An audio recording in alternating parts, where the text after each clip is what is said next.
ಮೊದಲನೇದಾಗಿ ನನ್ನ ತಂದೆ ತಾಯಿಗೆ, ತಾತಂಗೆ ಹಾಗೂ ನನ್ನ ಕುಮಾರನಿಗೆ ಮತ್ತು ನಾಡಿನ ಜನತೆಗೆ ಹಾಗೂ ಎಲ್ಲ ನನ್ನ ಕಾರ್ಯಕರ್ತರಿಗೆ ಕ್ಷಮಾಪಣೆ ಕೇಳ್ತಾ, ನಾನು ಫಾರಿನಲ್ಲಿ ಎಲ್ಲಿದ್ದೀನಿ ಅಂತ ಸರಿಯಾಗಿ ಮಾಹಿತಿ ಕೊಡದೇ ಇರೋದಕ್ಕೆ ಇವತ್ತು ಮಾಹಿತಿ ಕೊಡೋದಕ್ಕೆ ಬಂದಿದ್ದೀನಿ. ಏನು 26ನೇ ತಾರೀಕು ಚುನಾವಣೆ ನಡೀತು. 26ನೇ ತಾರೀಕು ಚುನಾವಣೆ ನಡೆದಂಥ ಸಂದರ್ಭದಲ್ಲಿ ಅವತ್ತು ನನ್ನ ಮೇಲೆ ಯಾವುದೇ ರೀತಿ ಒಂದು ಪ್ರಕರಣ ಆಗಲಿ, ಯಾವುದೇ ಒಂದು ಕೇಸ್ ಆಗಲಿ ಏನೂ ಇರಲಿಲ್ಲ. SITನೂ ಕೂಡ ರಚನೆ ಆಗಿರಲಿಲ್ಲ.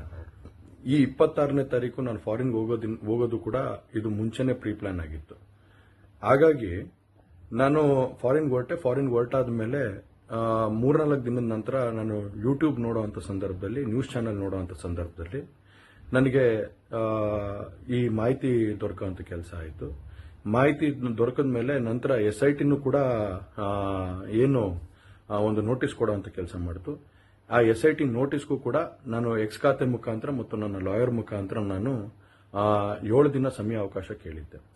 7 ದಿನ ಸಮಯ ಅವಕಾಶ ಕೇಳಿದ ಮೇಲೆ ಕೂಡ ಅದು ಮಾರನೇ ದಿನನೇ ಏನು ಕಾಂಗ್ರೆಸ್ಸಿನ ಹಿರಿಯ ನಾಯಕರಾದಂಥ ರಾಹುಲ್ ಗಾಂಧಿ ಅವರು ಮತ್ತು ಹಾಗೂ ಎಲ್ಲ ಹಿರಿಯ ನಾಯಕರುಗಳು ಏನು ಓಪನ್ ವೇದಿಕೆಗಳಲ್ಲಿ ಈ ಒಂದು ವಿಚಾರಗಳನ್ನ ಪ್ರಚಾರ ಮಾಡೋದಕ್ಕೆ ಪ್ರಾರಂಭ ಮಾಡಿದ್ರು, ಚರ್ಚೆ ಮಾಡೋದಕ್ಕೆ ಪ್ರಾರಂಭ ಮಾಡಿದ್ರು, ಒಂದು ರಾಜಕೀಯದ ಪಿತೂರಿ ಮಾಡುವಂಥ ಕೆಲಸನ ಮಾಡಿದ್ರು.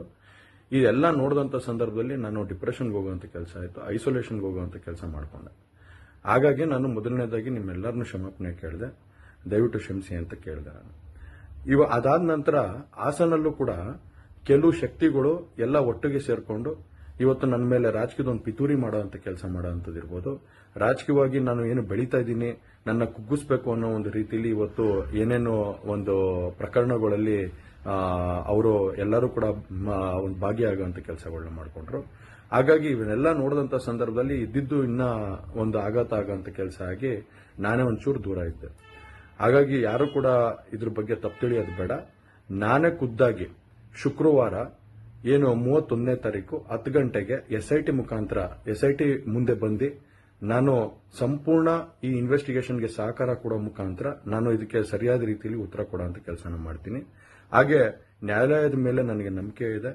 ಖಂಡಿತವಾಗ್ಲೂ ಕೂಡ ನಾನು ಈ ಒಂದು ಏನು ಸುಳ್ಳಿನ ಪ್ರಕರಣಗಳಿದಾವೆ, ಈ ಸುಳ್ಳು ಪ್ರಕರಣದಿಂದ ಆಚೆ ಬರೋಂಥ ಕೆಲಸನ ನ್ಯಾಯಾಲಯದ ಮುಖಾಂತರನೇ ಮಾಡ್ಕೋತೀನಿ ಅನ್ನೋ ಒಂದು ನಂಬಿಕೆ ನನ್ನಲ್ಲಿ ಏನಿದೆ. ಹಾಗೂ ದೇವರ ಆಶೀರ್ವಾದ ಮತ್ತು ಜನರ ಆಶೀರ್ವಾದ, ನನ್ನ ಕುಟುಂಬದ ಆಶೀರ್ವಾದ ನನ್ನ ಮೇಲೆ ಇರಲಿ. ಖಂಡಿತವಾಗ್ಲೂ ನಾನು ಈ 31ನೇ ತಾರೀಕು ಶುಕ್ರವಾರ ನಾನು SIT ಮುಂದೆ ಬರ್ತೀನಿ. ಬಂದ ನಂತರ ನಾನು ಇದಕ್ಕೆಲ್ಲದಕ್ಕೂ ಕೂಡ ಇದಕ್ಕೆ ತಡೆ ಎಳೆಯುವಂಥ ಕೆಲಸನ ಮಾಡ್ತೀನಿ. ನನ್ನ ಮೇಲೆ ನಂಬಿಕೆ ಇರಲಿ ಅಂತ ಹೇಳಿ ನಿಮ್ನೆಲ್ಲರನ್ನೂ ಕೋರ್ತಾ ನಾನು ಧನ್ಯವಾದ ಹೇಳಕ್ಕೆ ಇಷ್ಟಪಡ್ತೀನಿ.